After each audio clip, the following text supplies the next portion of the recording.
Welcome, welcome, welcome. If you're watching the replay, hashtag replay. If you're here with me live, thank you so much for joining. Make sure my mic is around here. Thank you so much for joining me tonight. Those of you who are new to the 1% Code Collective, I would like to welcome you with warm arms. And if you've been here following me for some time, thank you so much for hanging in.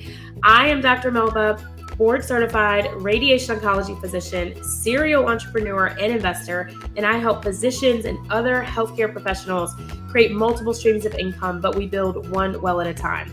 But today I want to talk about the topic of the importance of mentors for entrepreneurs, the importance of mentors for entrepreneurs.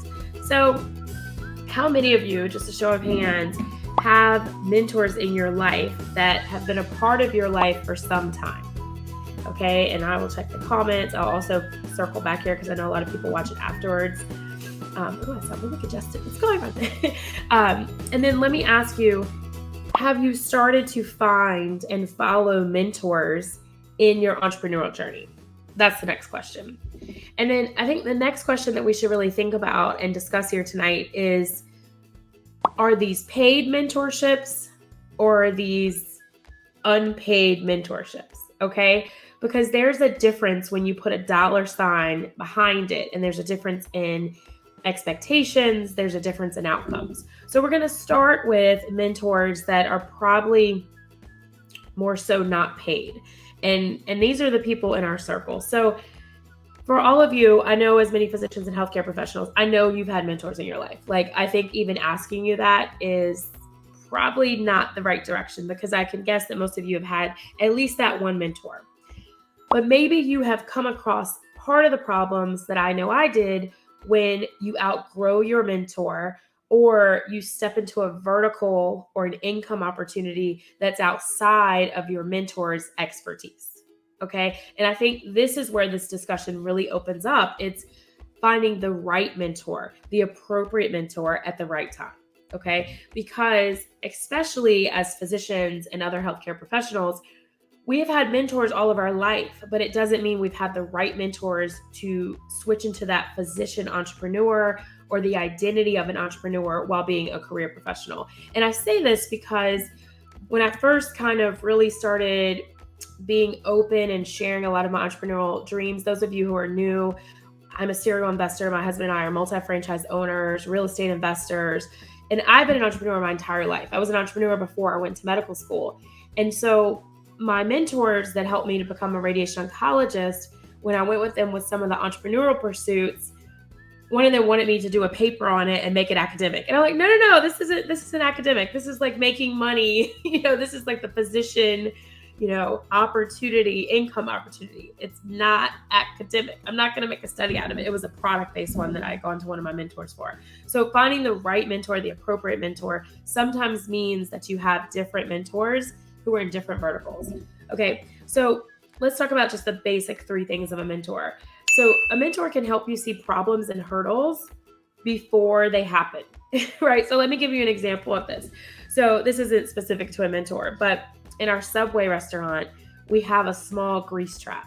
So a grease trap isn't a concern unless you have meats and things that cause grease, right? Even though the guidelines are changing, where even in our ice cream stores, we have Cold Stone Creamery, they're going to require the licensing and exams for the grease certification. So anyway, okay, so grease backs up. Excuse me 1 second.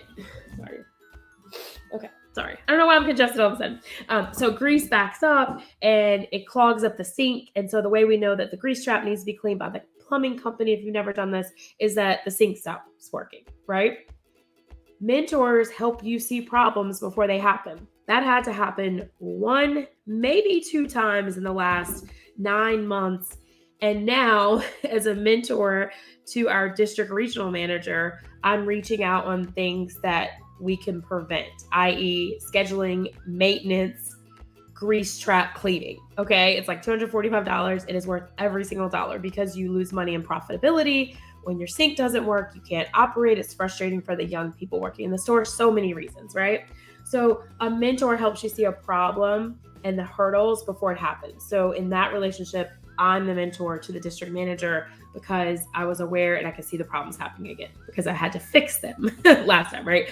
So I'm sure you can think of other areas that maybe a mentor saved you from a situation. Maybe if you're in the coaching industry, signing a contract with a client that's not a good fit for you.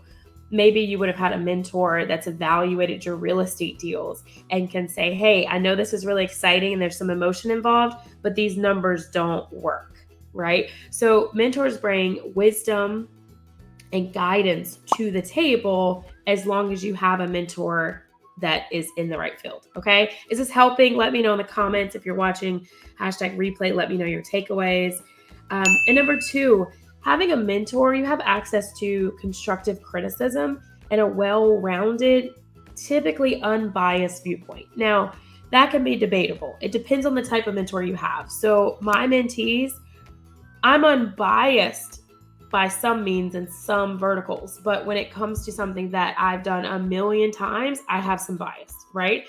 But that doesn't mean the mentor you will find will have some bias there. So these are things to think about, but really you want to be able to have these conversations, ask these questions, kind of a mini mastermind, right, with your mentors. And then a mentor is really focused on the end goal. A mentor's job, especially for entrepreneurs, is to focus on typically one thing at a time, typically numbers, return on investment, how you're spending your time, and to make sure that you're meeting your goals and to help you to be accountable in meeting those goals. Now, a lot of us are used to accountability, especially if you're in the healthcare field, like I am as a physician. You know, we have numbers to check off, we have time frames, we bill based on time, we have standards we have to follow, receipts that have to be turned in for expenditures. Like, we're held to a lot of accountability. And I think I find that a lot of mentors, especially when you're transitioning into this entrepreneurship identity, don't really have anybody to keep you accountable. This is where a mentor comes in, okay? And then lastly, I think the last point is that a mentor, well, not the last point, I have 2 more points. Sorry, I told you my assistant's not here helping me out, so it's just me.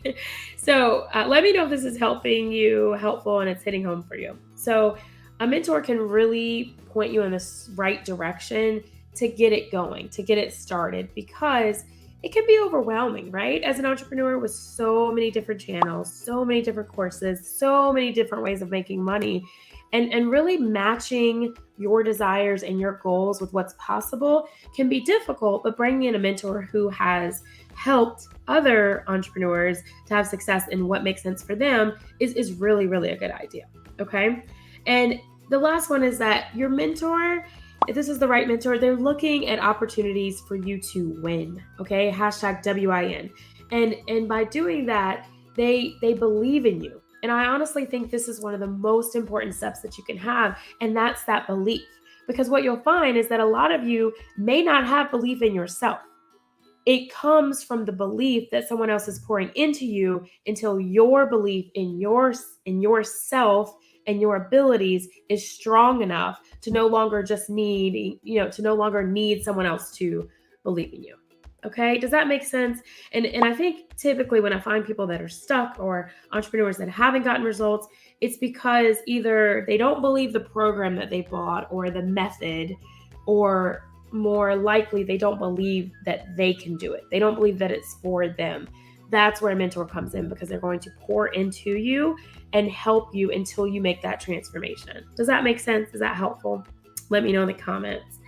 All right, so another tip that I'd add here is that when you're seeking mentorship, and again, this is whether this is a mentorship that's free or if this is a paid mentorship type coaching situation, you want to be clear on what it is that you expect and want your mentor to do for you and what role you want that mentor to serve.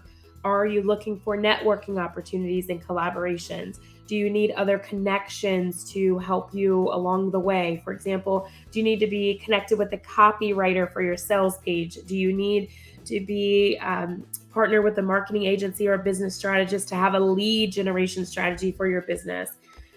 Is there business clarity where you've thought of so many different ideas and you're not quite sure of which one is a good fit for you?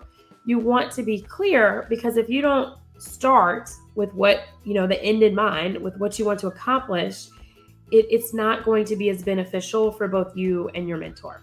Okay. So Um, Creating a checklist of the skills and attributes that you want your mentor to have is great, but you want to be sure to be open to new ideas because there could be a mentor for you that you may not have considered, right? And being open to different perspectives, especially when it comes into entrepreneurship. I'll tell you right now, there's some entrepreneur channels that an entrepreneur that's just an entrepreneur that has just been doing it so long, they've seen so many different things, and everything really starts to sound the same. Objections for people making sales and money. It's always around, time, money. Those are like two of the top main objectives you get. It doesn't matter what product or service you're selling. So people who have been entrepreneurs and in the business space long enough can help you through that. But there's some other more specific things that you want to make sure that your mentor does have the ability to critically look at your business and understand what would work for you and in your business. So those are the tips I have for you tonight. It's short again because it's me solo, and looks like I have some candle studying to do with my kids. Our kids are using Stockpile. I don't know if any of you have done that. And we kind of set it up to invest a little bit each week right now for the girls. I have 3 kids, and we need to set up for my son, and then they're buying stock. So we want them to be able to read charts and understand that. So that's why this is the learning board. So anyway, that's what we're up to. If you got value in this, I would love for you to share the 1% Code Live show and our group, the 1% Code Collective, to other physicians or healthcare professionals that you know who are transitioning into creating multiple streams of income, many while working. I would love if you would share if you got value from this. And then also, we had a new podcast episode come out today. I hope you got a chance to listen. It was a short one. It was like 9 or 10 minutes. Sometimes I'm in or out because I think there's some good points that you can make, and then there are action steps you can take to make the rest of that time really useful for yourself. So today's episode, we talked about changing the way you think about money. And I did that because I find that money and money blocks is really a big problem for entrepreneurs, especially when you start to question your worth, how much you're going to charge for a course, how much you're going to invest in yourself for your business, abundance mindset. There's so much good information and things to learn around money. But I didn't want to overwhelm you, so I kept the episode short. So if you listened to the episode, let me know, leave feedback. I would love a 5-star review. All right, friends, that's it for me. Again, I'm Dr. Melva, board-certified radiation oncologist, serial entrepreneur, and investor, and I help you create results, financial results, when you're creating your portfolio of multiple streams of income. If you'd like to learn more information about my programs and services, please reach out to me or Dr. Melva Concierge, and we'd be happy to help you. See you next time. Thanks so much for joining. Bye.